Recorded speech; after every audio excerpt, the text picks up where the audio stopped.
that any constitutional manipulation to prolong the term of office of the incumbents is a coup. So there is a coup in motion in our country. We, as the National Democratic Working Group, petitioned the African Commission chairperson, advising him about the dangers that are currently happening in Zimbabwe. We followed up our petition last week, waiting for the reply and answer from the African Commission chairperson. We haven't yet obtained anything. If the African Commission chairperson fails to reply our petition, we still got the right for us to approach the African Commission in Bangkok, Gambia, for us to go and drag the Zimbabwean regime in terms of the African Union Constitutive Act, for them to be able to declare that the constitutional amendments that are currently being forced upon the people of Zimbabwe and Zimbabwe constitute an unconstitutional change of government. We are not going to tire or rest.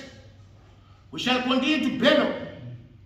We shall continue to feverishly campaign against the constitutional mutilation that is currently happening in our country. We are also calling upon former heads of state of good standing, like President Thabo Mbeki, like President Ian Seretse Khama of Botswana, like President Olusegun Obasanjo, to speak out against what is happening in the country today. Of course, though I would have some bit of doubts about President Olusegun Obasanjo, because President Olusegun Obasanjo also tried the same issue that is happening in Zimbabwe. He wanted to extend his own term of office, seeking a third term. But after he has been rebuffed by Nigerians, he now knows the challenges and the dangers of attempting to change a constitution to extend your term of office. So having said this, members of the media who have come here in your numbers, we thank you for coming to cover this important press conference.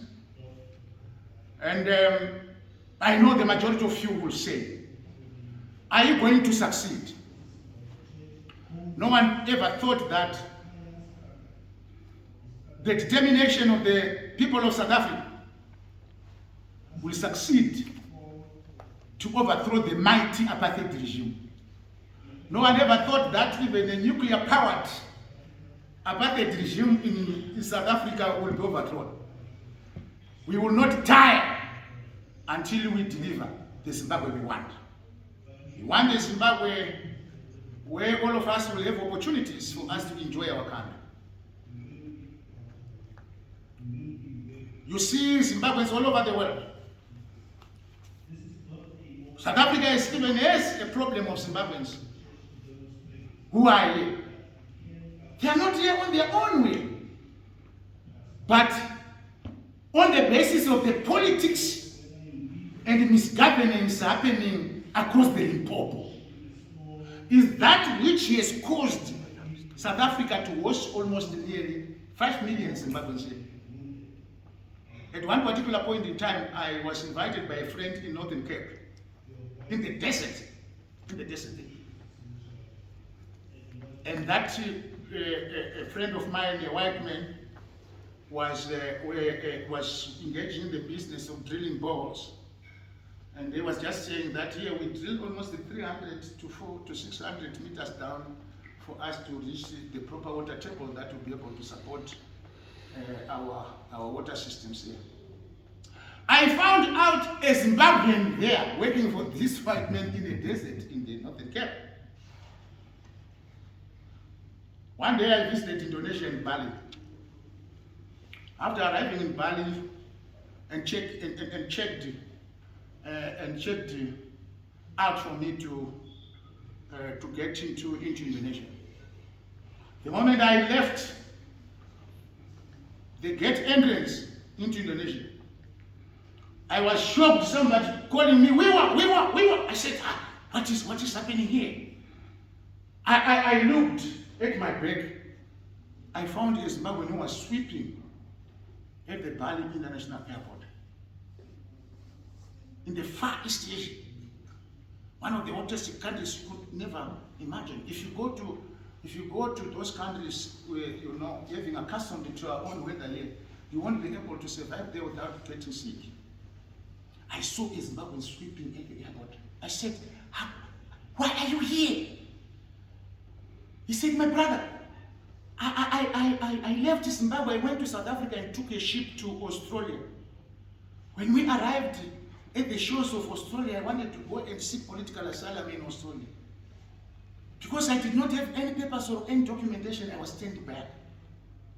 And the ship had to drop me on the shores of Bali here in Indonesia. I had to tell them this is the circumstances that I had been into.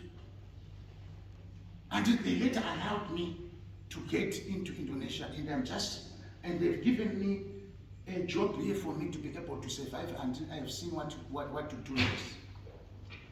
This is the level of how Zimbabweans have become a laughing stock in the world. Even if you go to the smallest country in the world, Nauru, you will find a Zimbabwean there.